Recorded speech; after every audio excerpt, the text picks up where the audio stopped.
Hello, good morning. The new topic in the current affairs classes, that is about the international relation regarding Donald Trump that end the birthright citizenship. Clear? इस जन्म सिद्ध नागरिकता इसको हिंदी में बोलते हैं. See, in the Donald Trump that took charge in 20 January 2025. और जैसे उन्होंने चार्ज लिया, उन्होंने एग्जीक्यूटिव ऑर्डर जारी करना शुरू किया. लगभग 80 एग्जीक्यूटिव ऑर्डर उन्होंने जारी किया, जिसमें से बहुत सारे ऑर्डर है, जैसे पनामा कैनाल के भी हैं, जैसे जो बॉर्डर पे वहाँ पे मैक्सिको, वहाँ पे नेशनल इमरजेंसी है, WHO से हटने की बात की गई है, पेरिस एग्रीमेंट से हटने की बात की गई है. उसी में से एक जो उनका एग्जीक्यूटिव ऑर्डर है, that is the birthright citizenship. अब यह एग्जीक्यूटिव ऑर्डर मैं इसलिए यहां पे डिस्कस करने जा रहा हूं because this order could affect the non American including Indian. इनका जो एग्जीक्यूटिव ऑर्डर है, इससे हमारे इंडियन भी प्रभावित होंगे और जो भी नॉन अमेरिकन है वहां पे हैं, उनको यह प्रभावित करेगा. क्या? Birth right citizenship. So that's why right now going to discuss in the international relation segment. आया बात समझ में? लेकिन उससे पहले हम थोड़ा सा देखेंगे, चूंकि यहाँ पे कीवर्ड मैंने शुरू में बताया आपको कि एग्जीक्यूटिव ऑर्डर यानी कार्यकारी आदेश, ये क्या होता है, या अमेरिकन संविधान में क्यों दिया जाता है प्रेसिडेंट को, क्या सभी प्रेसिडेंट इसका इस्तेमाल करते हैं. इसके बाद में देखेंगे कि बर्थ राइट सिटीजनशिप क्या है, उसमें कॉन्स्टिट्यूशनल प्रोविजन की भी बात करेंगे, किसमें? अमेरिकन संविधान में. And then we will see who will affect this order. इस ऑर्डर से किनको ज्यादा प्रभावित होगा. Then going to discuss what is the conclusion of this order. Particular order जो right now going to discuss, that is the birthright citizenship. See, why it is in news? Because the US President Donald Trump signed a list of the executive order. 80 order उन्होंने list किया है, sign कर दिया है already, जिसमें से जो first day in office, जिसमें से नॉन अमेरिकन पर बहुत ज्यादा प्रभाव डालेंगे कुछ ऑर्डर. उसमें से एक ऑर्डर है बर्थराइट सिटीजनशिप, जिसका हम डिस्कस करने जा रहे हैं. इन्होंने कहा कि those children whose parents lacks legal status that is not right to get the birthright citizenship. Means वह बच्चे को जन्मसिद्ध अधिकार नहीं दिया जाएगा जिनके पेरेंट का कानूनी स्थिति जो अस्थायी है, मानी कानूनी स्थिति नहीं है वहां पे लेने की, वहाँ पे कानूनी रूप से नागरिकता नहीं है, या कोई टेम्पोररी वीजा पे गए हैं, जैसे टूरिस्ट पे गए हैं, छात्र पे गए हैं, कोई काम करने गए हैं किसी कंपनी के तहत, उनके बच्चे को नागरिकता नहीं दी जाएगी. क्लियर? अब जो यह ट्रंप ने that is sign the executive order regarding the birthright citizenship to end the birthright citizenship for those children that parents have no legal status in the USA. Clear? अब यहां पे इसको समझने से पहले थोड़ा सा समझिए कि एग्जीक्यूटिव ऑर्डर क्या होता है. देखिए, एग्जीक्यूटिव ऑर्डर क्या होता है, या वहां के संविधान द्वारा, संविधान के आर्टिकल 2 के तहत वहां के राष्ट्रपति को दिया जाता है. आर्टिकल 2 के तहत, वहां पे इतने आर्टिकल नहीं है जितना हमारे संविधान में है. हमारे संविधान में तो 500 से ज्यादा आर्टिकल होगा, उतना आर्टिकल वहां नहीं है. तो आर्टिकल 2 के तहत उनको दिया गया है. देखिए, यह क्या होता है, यह एक रिटन डायरेक्टिव होता है that signed by the president, और यह इसलिए दिया जाता है to the management of the federal operations. Means वहां पे फेडरल गवर्नमेंट है, फेडरल गवर्नमेंट के काम काज के प्रबंधन के लिए यह ऑर्डर जारी किया जाता है. आया समझ में? That is called executive order, that is called कार्यकारी आदेश, और यह संविधान में वर्णित है under the article 2 of the US constitution. Clear? It means that order only to manage federal government operation. इसका काम यही है. तो not a law, but effect जो इसका होता है वह लॉ के जैसे होता है. ध्यान दीजिएगा, यह कानून नहीं है, लेकिन कानून की तरह काम करता है, और इसका मकसद क्या है? To manage the federal government operations. It means executive order have the force of law but differ from the legislation. Is that why? Because they do not require the congressional approval. यानी वहां की कांग्रेस के approval की जरूरत नहीं होती है इसकी. क्लियर? क्यों? क्योंकि because they manage administrative function of the federal government. That's why that released and that signed by the USA president. आ गया बात समझ में? That is not a law but effect as like the law and that release because of to manage the federal government operations. Clear? यानी तो यह होता है executive order.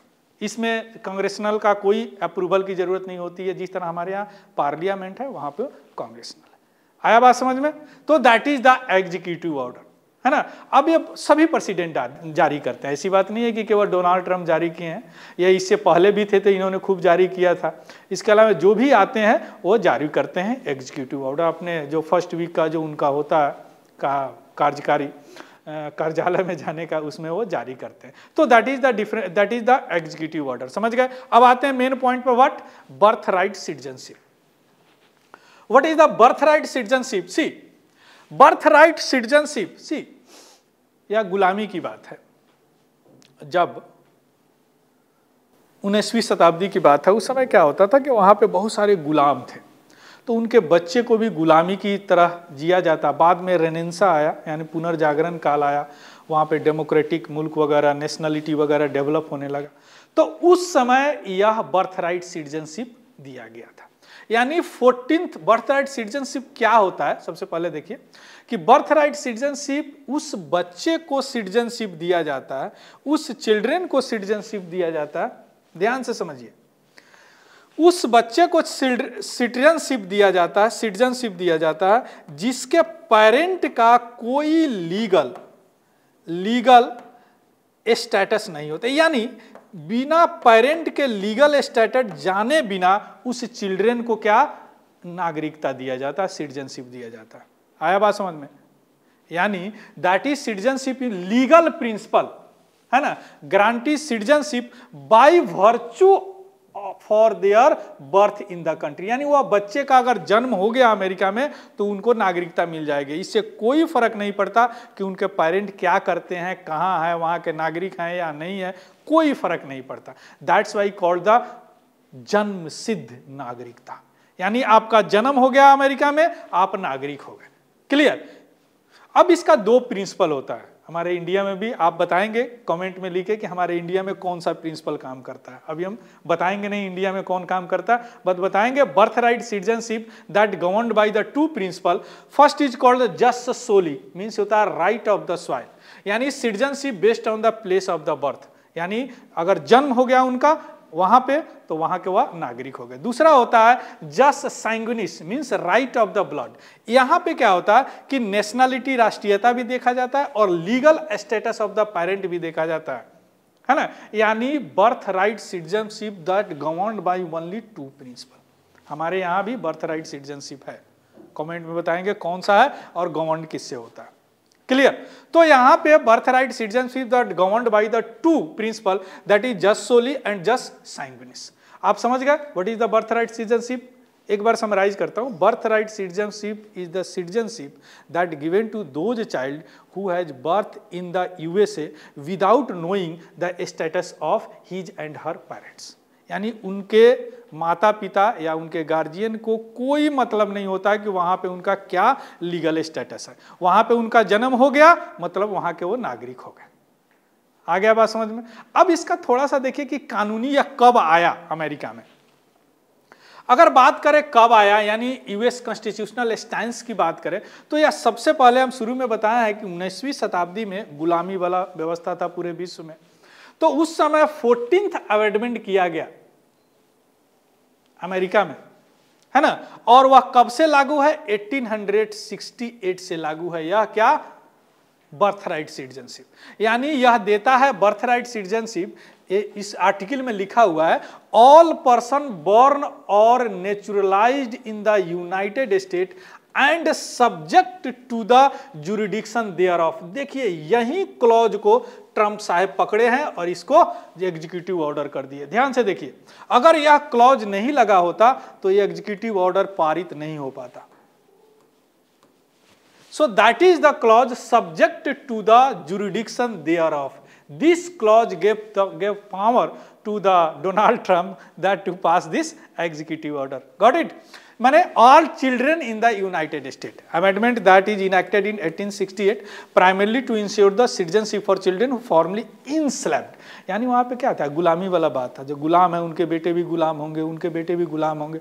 तो वहाँ पे जब प्रजातंत्र यानी डेमोक्रेसी आया, सबसे पुराना डेमोक्रेसी है यूएसए, पता है ना, तो वहाँ पे जब डेमोक्रेसी आया तो बच्चे का भी कुछ अधिकार होना चाहिए। अगर वह जन्म धरती पे आया तो उनका एक जन्म लेने के साथ ही उनको अधिकार देने की बात हुई, क्योंकि वहीं पे सबसे पहले डेमोक्रेसी वगैरह चलने लगा।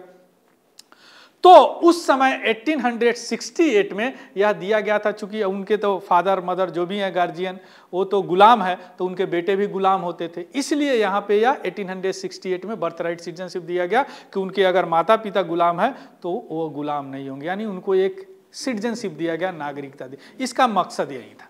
Clear.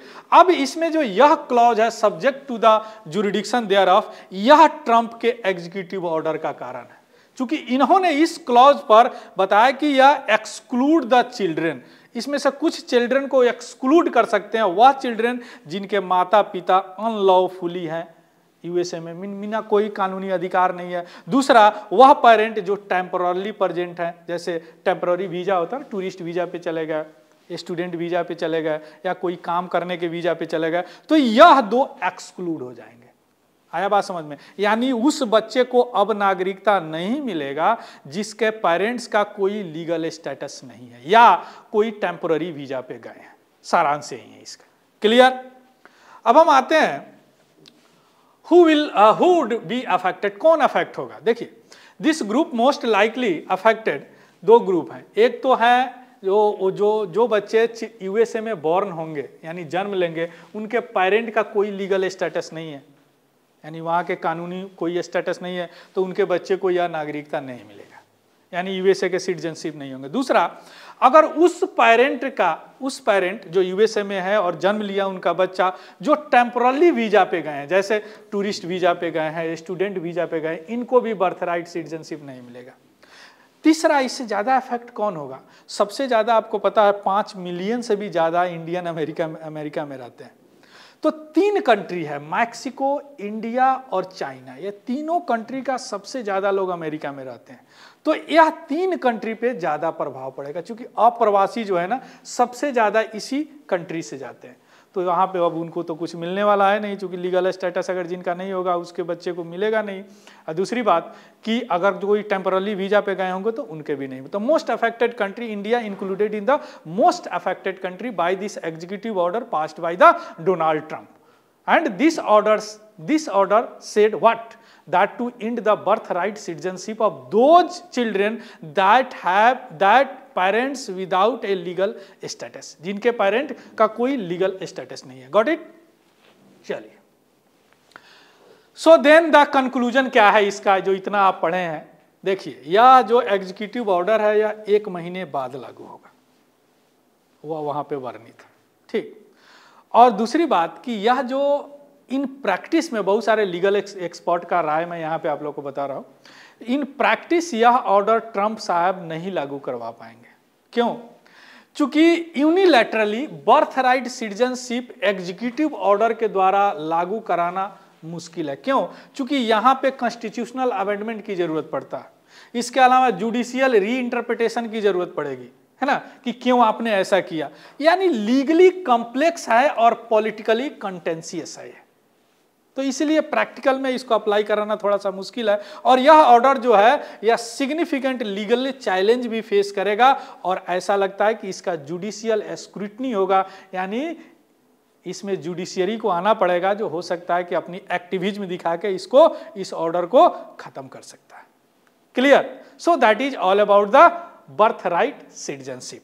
I hope it is clear to all.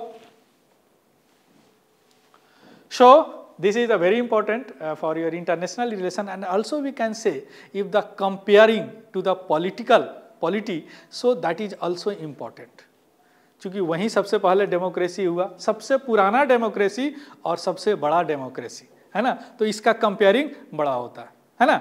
So thank you, have a good day and happy learning. Thank you very much.